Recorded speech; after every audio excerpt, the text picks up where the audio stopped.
Welcome to The Revolution, where our mission is to make our dollars revolve in our community. There are several things that can affect the flow of our dollars that we tend to take for granted. The environment in which we live is one of those things and can significantly affect a household's budget, from healthcare costs to home repairs and even relocation costs. Today we're speaking with environmental expert Dr. Kenya Goodson. We'll discuss environmental issues that are specific to the Black community, and we'll talk a little politics. Dr. Goodson has researched environmental issues in Washington, D.C., and continues her work in Tuscaloosa, Alabama as an advocate with Black Warrior Riverkeeper. She's also a science professor at my alma mater, Stillman College, and she was recently featured in Tuscaloosa Magazine as one of our city's 6 most intriguing people. Let's chat with Dr. Goodson.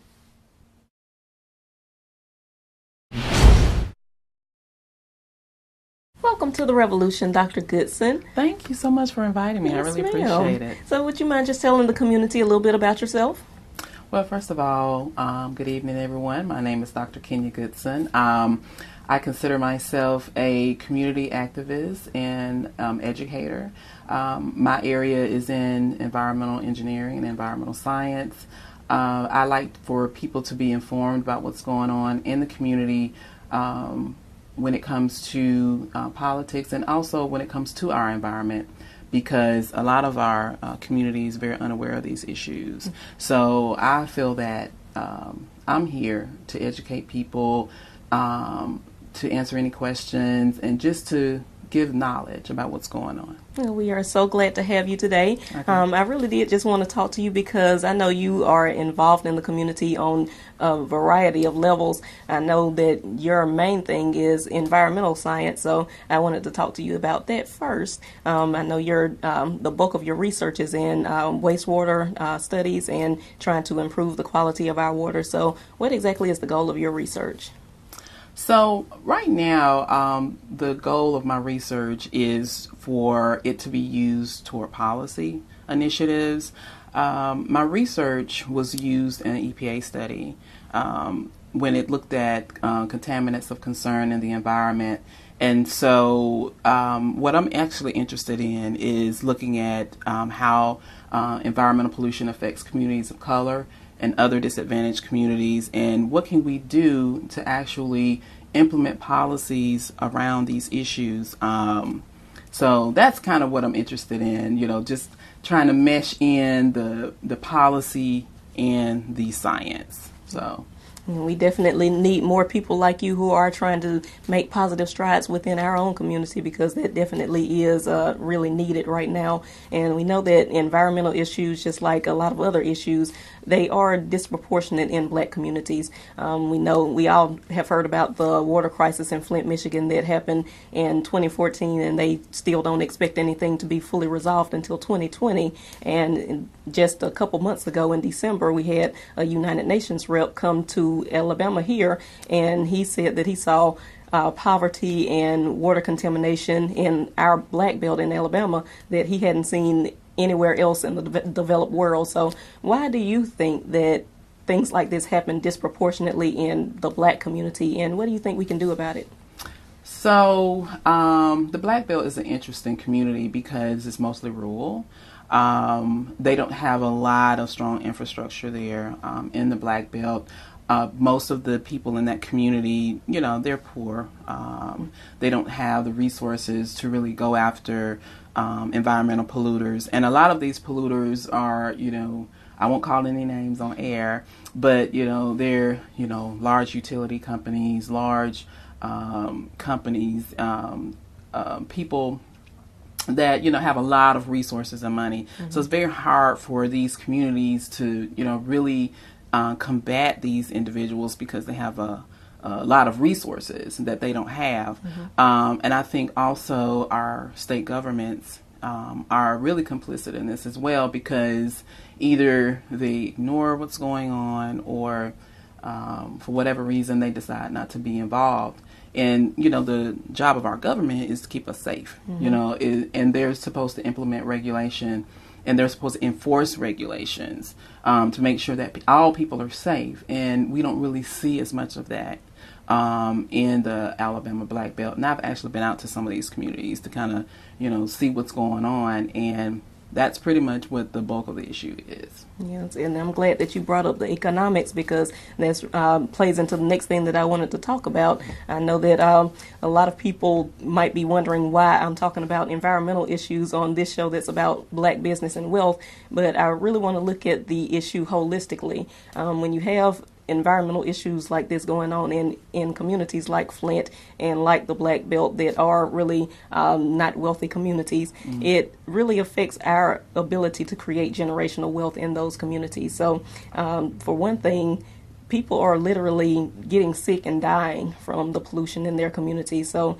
you have extra doctor visits and medication and all kind of other healthcare costs that's directly taking money out of those communities that's needed to stay there. And second, if people don't want to wait on the government to come in and fix things for them, they might end up spending like $30,000 trying to get their sewage systems repaired or get a new one. So that's more than a lot of these people make in a whole year.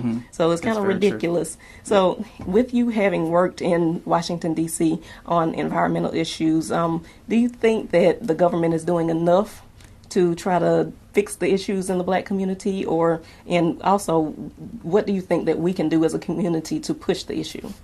Well, we certainly need more support from our governments on the federal, state, and local levels. We need our politicians to hold these agencies to the fire, to make sure that they adhere to their regulations, make sure they enforce their regulations. I think another thing that we can do, me and you, people that are just black people, we need to know about this. So hopefully people will look at this and say, I want to get involved. And what can I do? And I think what we can do as a community is talk to these state legislators, talk to these local politicians to say, we're concerned about what's going on in the Black Belt. We're concerned about the environmental issues that are going on there. We're concerned about the fact that these polluters are polluting the environment and nothing is really being done in a timely manner. So, and be aware of it, be aware of it, read up on it, research on it. You can ask me questions, I don't mind. And hold these people's feet to the fire. I think politics works a lot into this. We can't ignore that. And so we're constituents in these communities, and we have a voice, and we can speak out on this stuff. I definitely agree. It's some really great advice, and hopefully people will take what you say and go and do their research and really get active so we can try to bring some positive change in our communities. So really great conversation so far. We are going to stop real quick and take a commercial break, and we'll talk some more. All right.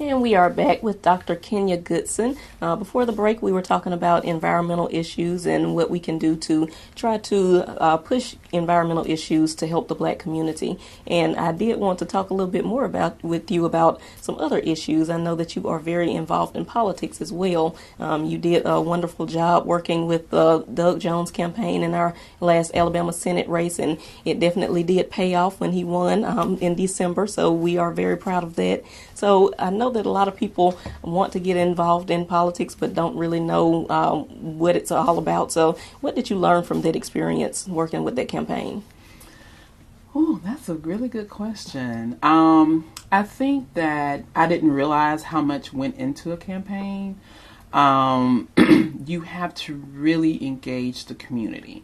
So, you have to call and call and call. You have to knock on doors. You have to really get people informed about what your candidate is about. And I think that's very important for us. We're talking about our community, African American community, and I think that it's very important for us to be knowledgeable about these candidates. And so what we tried to do in this campaign is to get more people of color involved in the actual campaign. And so that paid off, I think, really well. Yeah, I think so, definitely. Yeah. And it really was an exciting campaign. Yeah. And I know that it really showed that the Black community really can make a difference once we decide to go out to the polls and vote in a block together. So with that being said, a lot of people in the Black community neglect to participate in the political process. And the excuse that I usually get is, well, I don't think that my vote really matters. And as exciting as this one election was, I'm not sure if it's going to be enough to convince everybody to get involved in the political process. So why do you think that this is such an issue in our community, and how do you think we can fix it? Well, I think people aren't knowledgeable about the political process, and I think it's our job. Well, I feel personally responsible for making sure that people understand the political process. And I think that people have seen politicians kind of go back on their word, and they make promises, and these promises aren't kept. And I think that has been an issue with the Democratic Party per se, is you have these candidates, that reach out to the Black community, to say, vote for me, but what is it that you're going to offer us as a result of our vote? So I think we need to be involved not only in the voting, but actually contacting these representatives, contacting these mayors, whoever's in office that we elect, to say, okay, these are the issues that we have, and we need you to deal with that. So we need to not only, just cast that vote. That's not going to be enough. And we need to train people on, how to engage your politicians, how to talk to them. White people do this all the time. And so we need to learn to, be at the table as well. So. I definitely agree with that. And I'll take it a step further and say that we need more of us to actually be those politicians and go out and run, because we don't have enough representation in our community. So definitely. Can I say something to that? Yes. So there are a lot of women of color that are running for political office in 2018, and I am absolutely so excited about that. So what I've been trying to do on my social media platforms is to really highlight these women, and white women too, and not just, I think there are some white people that can help us, but I really want us to see our us being represented. So I've been highlighting a lot of them on my social media page. And I'm just so excited about it. I may run for office. I haven't had a lot of people to say, well, are you going to run for office? Not yet. I'm saying it. One day I will, but I'm just so excited about it. And I'm actually, there's one young lady, I won't call her name, that I want to actually reach out to volunteer on her campaign, and she's a woman of color. So I'm very interested to see what that's going to be like. So I'm very excited about that as well. And you mentioned your social media, and I actually get a lot of my knowledge from your social media page, because you share a lot of good information. And I know it's one thing that you love to do is not only you keeping yourself informed, but you like to keep everybody else informed as well of what's going on in politics. So right now, is there anything on your radar that you think that our community should be aware of? Well, there's a lot of local elections in Tuscaloosa County. I'll be sharing information about that, who's running. There's a lot of Alabama state representatives and state senators that are running for office in 2018, and all of their seats in Alabama, every last one of the state legislator and senator seats are open for re-election. So I think it gives us a lot of leverage to say, okay, you can get voted out of here, actually, if we don't see some of these issues addressed. I mean, even with the issues in the Black Belt, we need to talk to these state representatives to say, hey, we need this situation dealt with, and what are you going to do to participate? So I think that's the main thing. We have a governor's race coming up in the state of Alabama. That I think that's very important. We have a couple of, I don't know if, I guess Terry Sewell is running again. I'm not really sure for representative. I'm not really sure, but I think there's a lot of U.S. seats that are actually up for election. So I have to kind of clarify that. I'm not really sure. But I think that we just need to look, because we have a lot of offices that are going to be open in 2018.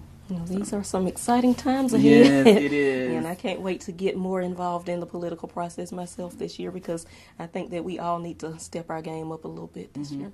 So I really do want to thank you so much for coming to talk to me today. You've given us a lot of great information, and hopefully a lot of people will take that information and run with it and get more involved in environmental and political work because of you. Okay. So before you go, please just tell people how they can reach out to you if they want to get some more knowledge about what's going on in politics or the environment, or even if they want to come take a class from you at Stillman. So right. How they get in touch with you? Put it out there, didn't you? My Twitter handle is there we go. My Twitter handle is Poli-Sci Diva. That's capital P-O-L-I, capital S-C-I, capital D-I-V-A. I'm on Twitter all the time. I've connected with a lot of people that are running for office on Twitter, and just been tweeting out their information for people to learn about them. I don't know about my Facebook page is KG, but I also have a fan page. It's called Environmental Advocacy and Equity Roundtable. So that's my fan page. So I post a lot of information on what's going on in the environment on that page as well. So, but I think Twitter is going to be the main, way to really kind of engage with me when it comes to the environment, and also, the politics and the political information that I've been trying to get out for people to know. So. Wonderful. Thank you so much again, and it has been a pleasure talking to you today. It's been a pleasure. Thank you so much for inviting me today. You are very welcome, and I will be right back with a few more words. A revolution is defined as a forcible overthrow of a government or social order in favor of a new system. It can also be defined as a single orbit of one object around another, or about an axis or center. The Black community needs a financial revolution. Our current social order just isn't working for us. Studies show that when money comes into an Asian household, it circulates within the Asian community an average of 28 days before leaving that community. For Jewish households, it's around 19 days. For Black households, it's a depressing 6 hours, and we wonder why so many of our communities are impoverished. It's up to us to overthrow this social order of mental and economic enslavement and create a new system of unity and cooperative economics. Let's support each other and make our dollars revolve in our community.